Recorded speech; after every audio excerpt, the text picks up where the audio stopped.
Again, we are working with quadratic equations in quadratic form.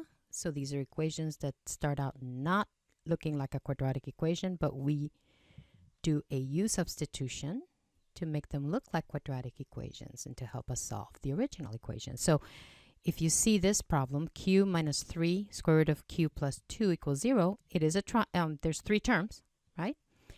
And we're going to try to find a u substitution that's going to allow us to rewrite it, this three-termed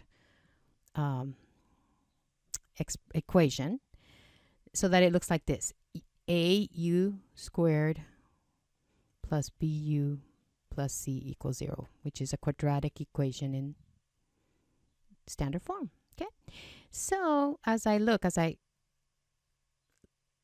compare my two equations, it looks like a u substitution equaling to the square root of q would be a good idea, a good strategy. So we're going to let u be the square root of q. We're introducing this new variable u. And u squared, when we square a square root of q, we get q, right? Squaring a square root, they're opposite operations, they're inverse operations, so they undo each other, so we get q, right? So we're going to replace q here with u squared minus 3, and then we're replacing the square root of q with that u, plus 2 equals 0. And this is now a quadratic equation in standard form, which we can solve by one of our methods. And since I can see that this factors, I'm going to go for factoring. So this is u minus 2, u minus 1 equals 0. So u minus 2 equals 0, u equals 2.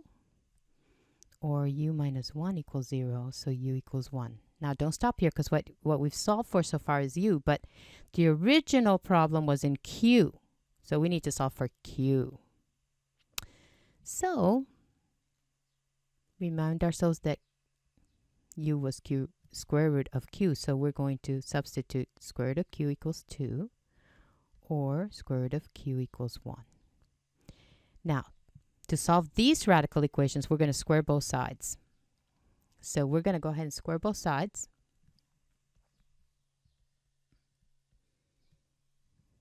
So here we get q equals 4, or, and square both sides here, q equals 1. Now you have to give you a warning about this method where we square both sides. It could sometimes give you extraneous solutions. You can get solutions that don't work in the original equation. So we're going to have to check both of these. Okay, so we're going to check first the q equals 4. So q minus 3 square root of q plus 2. So 4 minus 3 square root of 4 plus 2. And we're going to see if it equals 0. So this is a 2 here. And we get negative 3 times 2 is negative 6. So 4 minus 6 plus 2. Yeah, that does equal 0. So the 4 checks. Now let's check the 1. 1 minus 3 square root of 1 plus 2. Does that equal 0? Well, here we have 3 times 1 is 3, so 1 minus 3 plus 2. That does equal 0, so these both check. So your solutions are 1 and 4, which are two rational solutions. Okay.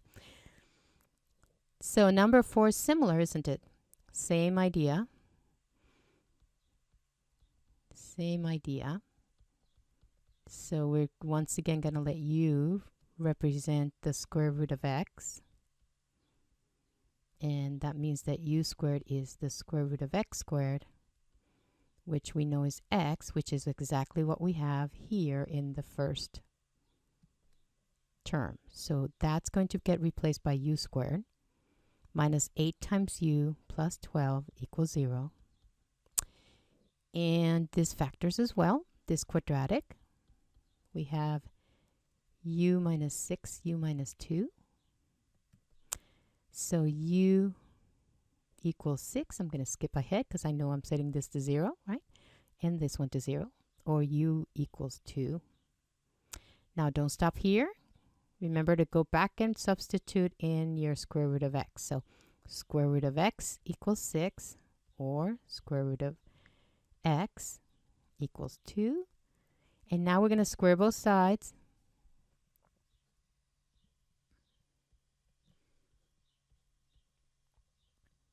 So x equals 36 or x equals 4, and we have to check them.